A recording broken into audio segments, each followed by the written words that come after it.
The latest report says there are signs of pickup in Asia. What are the drivers of Asia's growth? What we're seeing is that domestic demand in Asia has remained strong. This has been for a number of factors.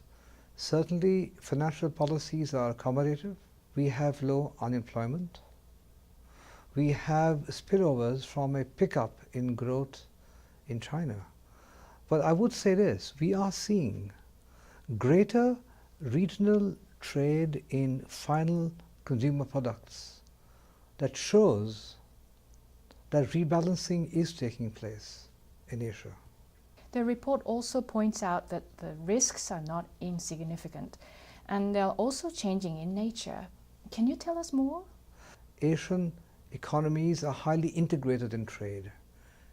And were their trade to be disrupted, the supply chain, for example, it would have effects. Were China to slow down unexpectedly, that would have clear effects. But looking domestically, we are seeing in many countries continuing accommodative financial policies.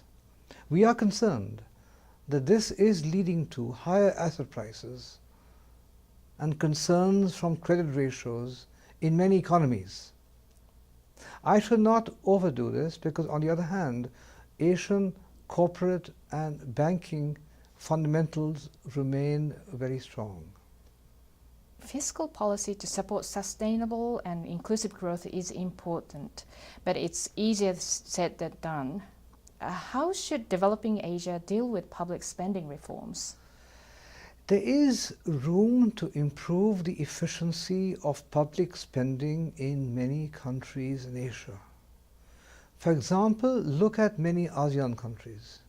You will see that public spending on health and education are significantly lower than comparators, probably 4% of GDP lower. This needs to improve to increase the sustainability of growth in many countries in Asia and improve the inclusive nature of its growth. What about subsidies? Well, that's part of the problem. You see in many countries subsidies on food, fertilizer, energy products that are quite high. In several countries it is more than 2% of GDP. The concern is that these are large and they're untargeted. Growth in China and some other Asian economies seem now slower than it was just a few years ago. Are they at risk of falling into the so-called middle income trap? Yes, growth in China and some other countries has slowed in recent years, but I would say it's part of the process of making growth more sustainable, trying to make it more inclusive.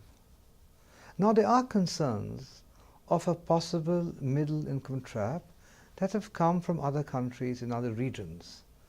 In Asia, however, they have stronger fundamentals, strong integration, corporate and financial fundamentals, and therefore I think what they need to do is work on their efficiency of public spending, basically on infrastructure, to avoid some of the risks that come from the middle income trap.